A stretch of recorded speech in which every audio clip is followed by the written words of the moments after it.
surat oleh kepala sekolahnya, berikan kepada mami. Dibaca oleh Nancy Elliot. Yang terhormat Ibu Nancy Elliot, melihat perkembangan putra ibu selama 3 minggu di sekolah kami, sepertinya anak ibu mengalami gangguan dalam hal pemusatan perhatian. Dia tidak bisa duduk diam, dia selalu bertanya, dia selalu bergerak, dan kami kewalahan. Mohon mulai besok jangan bawa ke sekolah ini. Drop out dia di umur SD 7 tahun 3 bulan. Maminya menangis, bahkan dalam diary-nya beliau menuliskan, aku merasa marah ketika harga diri anakku dicapik-capik oleh sekolah. Tapi setelah aku merenung, ternyata aku diingatkan Tuhan. Bukankah guru terbaik itu adalah engkau sebagai seorang ibu? Terima kasih Bunda. Ya, tidak penting Bunda. Yang penting belajar bareng-bareng ya. Atau nuwun ya Bu ya, terima kasih. Anak ini kemudian, mami besok aku mau sekolah. Namanya bingung, padahal sudah dikeluarkan. Maminya sebelum tidur membacakan buku cerita tentang kereta api. Ya. Apa yang terjadi Bunda ketika anak itu dibacakan buku cerita? Mami, aku pengen pegang kereta api, aku pengen naik kereta api. Mami, gimana aku bisa melakukannya? Oh, di stasiun. Gimana nak? Kalau besok kita belajar di stasiun. Ori, dia bangun lebih pagi lagi dan bersama ibundanya ke stasiun. Dia pegang lokomotif, dia pegang rel kereta, dia naik ke gerbong, dia naik kereta api pulang pergi. Saat perjalanan pulang, lihat jembatan yang dilalui kereta api. Lalu dia bertanya, mami, kenapa di bawah itu ada sungai? Yang kita lalui apa mami ini? Ini jembatan lah. Mami, aku pengen tahu dengan jembatan. Ini dia di perpustakaan kota, buku tentang jembatan. Ternyata anak itu Bunda semangat belajarnya luar biasa. Dari pengalaman panca indera dulu, baru dibawa ke buku. Bukan buku dulu, tapi panca indera. Buku yang pertama adalah buku cerita tentang kereta api, tapi tidak langsung mengerjakan menggambar atau melakukan itu. Akhirnya anak itu Bunda kusyuk selalu. Dia nggak mau pulang. Di perpustakaan kotanya dia selalu membaca, walaupun nggak bisa membaca, ibunya yang membacakannya. Mi, kenapa gambarnya seperti ini? Kenapa Mi? Sampai suatu hari maminya berkata, sayang, lilin mami tinggal sepotong. Matahari sudah hampir tenggelam. Niscaya kalau kita nggak segera pulang sekarang, kita pulang dalam kegelapan. Saat itu tidak ada lampu listrik. Akhirnya dia kemudian ternyata betul sekali begitu pulang, lilinnya sudah habis. Dalam kegelapan mereka berdua tertati-tati berjalan-jalan sampai suatu saat ibunya terjatuh, maminya terjatuh. Lalu kemudian anak ini berkata, gara-gara malam gelap, mamiku tak bisa melihat, mamiku jatuh gara-gara gelap. Dia memukul tanah, memukul batu yang ada sekelilingnya. Apa kata maminya? Jangan kau kutuk kegelapan, kau bisa membuat terang benderang alam semesta ini di malam hari. Bagaimana caranya mami? Mami tidak tahu sayang, tapi kau bisa cari tahu. Akhirnya dia mencoba, sekali gagal, 2 kali gagal, sampai remaja, 100 kali dia coba gagal, sampai dia di usia dewasa mencoba 999 kali gagal. Akhirnya dia menemukan lampu listrik. Siapa dia? Thomas Alva Edison. Dia sekarang memiliki 1000 hak paten. Anak, cucu, cicit, canggahnya tidak ada yang miskin karena hak patennya itu. Yang memiliki General Electric, perusahaan terbesar nomor 2 di dunia, seluruh dunia ada. Itu adalah eyangnya yang punya. Manfaat dari lagu ini. Ini inspirasinya dari Thomas Alva Edison yang didasari pada rasa empati. Dia kasihan sama maminya. Bagaimana mamiku biar gak jatuh? Dia pengen nolong siapa? Maminya. Lalu kemudian dia berusaha kerja keras. Dan di bukunya dia menuliskan, Bu, cerdas itu menurut Thomas Alva Edison adalah 1% ide kreatif. Ide kreatifnya apa tadi? Nah, jangan pernah kau kutuk kegelapan. Kau bisa membuat terang benderang dunia di malam hari. Ternyata ide kreatif itu yang muncul dari pengalaman panca indera anak, kemudian disampaikan oleh gurunya yang pertama yaitu sang ibu dengan kalimat yang lembut, lalu kemudian muncul kerja keras 99% dan akhirnya melahirkan konsep yang luar biasa. Ada lagi anak yatim yang lainnya Bu. Ini anak yatim juga. Ini lebih tragis. SD sudah kelas 6, drop out, dikeluarkan sekolah hanya gara-gara pas ujian nasional dia nggak mau mengerjakan soal. Diminta gurunya, kerjakan soalnya. Tidak mau Pak Guru. Kerjakan soalnya. Tidak mau Pak Guru. Kenapa? Apa jawabannya Bu? sia-sia Pak Guru kalau aku mengerjakan soal yang sudah ada jawabannya. Halo? Ujian itu sudah ada jawabannya enggak? Ujian itu sudah ada kunci jawabannya enggak? Sudah ada.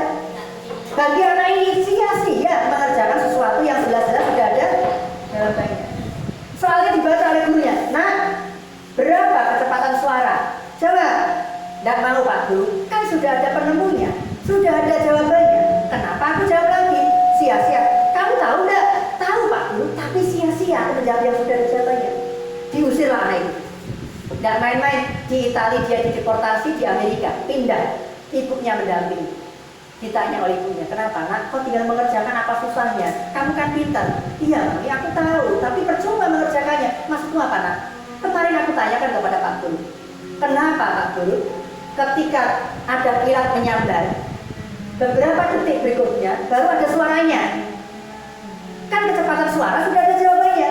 Berapa Pak Guru kecepatan cahaya kilat menyambar? Gurunya merah padam, akhirnya dia diusir. Karena saat itu belum ada penemu kecepatan cahaya. Ketika maminya mendapatkan kelas itu, apa kata mami? Sama seperti ibunya Thomas Alva Edison. Nah, kok berarti orang yang akan menemukan kecepatan cahaya. Dan akhirnya dia menemukan berapa kecepatan cahaya. Siapa tuh orangnya? Lihat tulisnya. Pasti ibu ingatnya kalau udah tua saja nih. Ini orangnya. Siapa dia? Albert Einstein. Dia terkenal dari orang jenius dan IQ-nya berapa? 160. Ya. Apa kata dia tentang kecerdasan? Cerdas itu adalah berpikir, mampu menjawab pertanyaan yang belum pernah ada jawabannya. Jadi mereka berdua itu orang-orang yang merdeka belajar. Hasilnya maksimal ya? Maksimal. Ya. Itu yang tadi Thomas Alva Edison itu di usia tuanya, itu perusahaannya itu terbakar habis Bu. Meledak. Apa katanya ketika dia melihat api yang berkobar-kobar itu? Rumahnya kan seberangnya. Bangunkan mamimu, kita duduk di depan rumah, melihat kembang api terbesar di dunia. Coba, gak marah, gak nangis, gak. Nanti setelah kita bangun yang lebih bagus lagi. Coba, anak-anaknya dimotivasi seperti itu, gak pernah. Aduh, gimana air. Enggak, kalau dia lihat sudah gak mungkin bisa diselamatkan itu asetnya. Coba duduk bersama istri dan anak yang mandang. Itulah kan kembang api terbesar di dunia yang hari ini kita lihat. Coba, pasrah tapi positif dah. Dia tidak pernah protes sama Tuhan. Tuhan kenapa kejam? Kenapa kebakar? Enggak. Itulah orang yang spiritualnya mateng. Ini orang yang dia sudah kerelaannya, keikhlasannya pada hidup luar biasa. Orang seperti itu bahagia, Bunda. Nah, Menteri Pendidikan kita, Ki Hajar Dewantara mengingatkan, jangan sampai melarang anak murid kita. Coba Bu, kita pakai area tahun 99. Ya, saya itu pelatihannya Bu. Area itu awalnya ada 11 area. Tapi di Indonesia dihapus satu area. Area apa Pak Dedi? Orang tua piket. Kalau menggunakan 10 konsep area yang benar itu, setiap hari di TK kita, di kelas kita itu ada 2 orang atau 3 orang tua yang piket membantu kita. Tapi di Indonesia dianggap itu merepotkan, maka dihapuslah. Muncul 10 area. Ibu tahu di Amerika area 10 area itu ruangannya itu sekitar 6 kali ruang ini. Itu satu kelas. Kita ruangan cuma 7 kali 6, 7 kali 8. Disuruh buka 10 area, masuk akal enggak? Akhirnya cuma di pojok sana area balok, cuma kayak pajangan orang jualan di pameran itu ya, balok. Di sini area pasir, air, di situ area IPA, di situ air bacaan tulisan matematika dan sebagainya. Bayangkan udah anak kita mau ke sini lihat di sebelahnya ada batu, ada kayu, tertarik enggak? Apa yang terjadi ketika anaknya bilang ke sana? Enggak situ juga. Boleh dilihat, tak boleh dipegang. Itu maka area itu mohon maaf saya katakan dengan model yang seperti ini tidak cocok di Indonesia. Tapi kenapa kok dipaksakan di Indonesia? Karena ada kepentingan Amerika, biar nanti beli baloknya di Amerika, padahal kayunya belinya dari Kalimantan Ibu. Ya. Perusahaannya perusahaan Amerika, habis kita. Nah, sentra muncul tahun 2005. Beyond Center and Circle Time. TK saya pertama, kelompok bermain saya pertama pakainya itu Bu. 15 tahun kami pakai sentra. Ada 7 sentra di tempat kami. Sentra balok, sentra bahan alam, sentra peran, sentra kesenian musik, ya, sentra dapur, sentra apa lagi ya, banyak sekali itu ya. Ya, balok juga ada ya. Itu ada.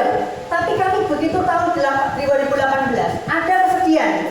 Ketika murid kami tadi, anak-anak waktunya sudah mau selesai, yuk bereskan mainan, beres, waktu telah usai, simpan mainan di tempat semula.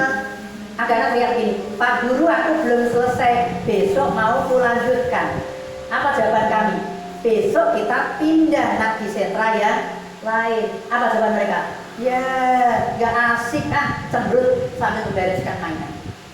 Berarti dia setia senang. Sedih. Ini berarti kita memaksa enggak pada anak? Pengennya berlanjut, tapi kita nggak ingin berlanjut. Akhirnya kita diskusi sebelum pandemi itu, Bu, dengan guru. Bu, kok kita nggak tega ya? Anak belum selesai sudah kita minta pindah. Ya udah Pak Dedi, kita 2 hari sekali pindah. Ternyata setelah hari berikutnya tetap di ruang yang sama, belum selesai juga. Pak Guru mau saya lanjutkan besok. Lah anak kita pindah. Ya aku kan mau nambahkan ini jembatannya, mau saya kasih danau di sana Pak Guru. Danaunya belum jadi. Besok ya nak kita pindah dulu ke sana. Ya sekarang bereskan dulu. Akhirnya kami seminggu tidak pindah di situ. Ternyata kurang juga. 2019 sebelum pandemi kami berubah total. Tidak lagi pakai area, tidak lagi pakai sentra, kita menggunakan project task dengan menggunakan konsep bermain tuntas itu. Dan ternyata itulah yang disebut dengan praktik pembelajaran merdeka.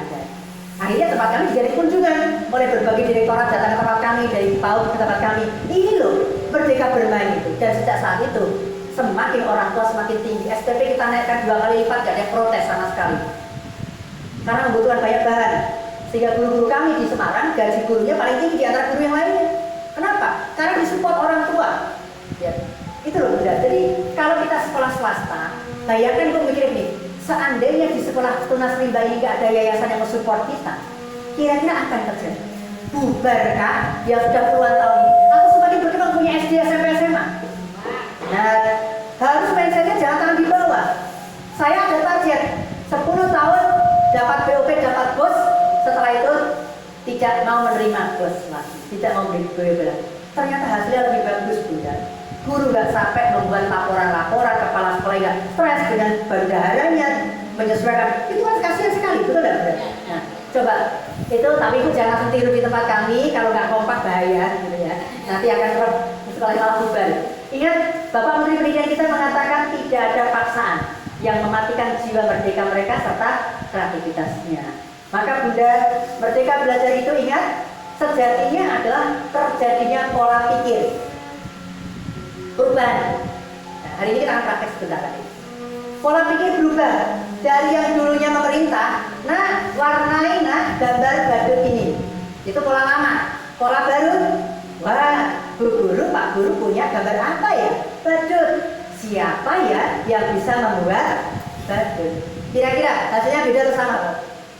Beda. Ada yang pakai daun, ada yang pakai daun, ada yang pakai batu, kayu, akan beda. Pakai sedotan, pakai macam-macam beda. Berarti kreatif nggak kalau beda itu? Kreatif. Kemudian lagi pola pikir. Pola pikirnya dulu kita hanya sekedar yang penting anak membuat selesai. Nggak cukup di era sekarang. Itu masih lower order thinking skill, keterampilan berpikir tahap rendah. Itu adalah kalau anak hanya menceritakan, aku buat pesawat Bu Guru, pesawatku terbang, ini sayapnya, ini ekornya, ini kabinnya, ini kokpitnya, tempat di sana ada pilot di sana. Itu masih tahap rendah. Nanti yang tertinggi seperti apa? Besok kita praktekkan. Mau enggak Bunda? Mau.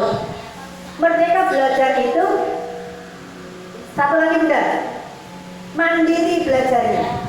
Anak nggak disuruh-suruh, gurunya juga sama. Maka pemerintah menyiapkan yang namanya platform Merdeka Mengajar. Itu semua contoh ada Bu, mulai prota, kosped, sampai evaluasi ada semuanya. Jadi, maka kita harus menggunakan teknologi. Nah, anak mandiri juga belajar mandiri, nggak disuruh-suruh.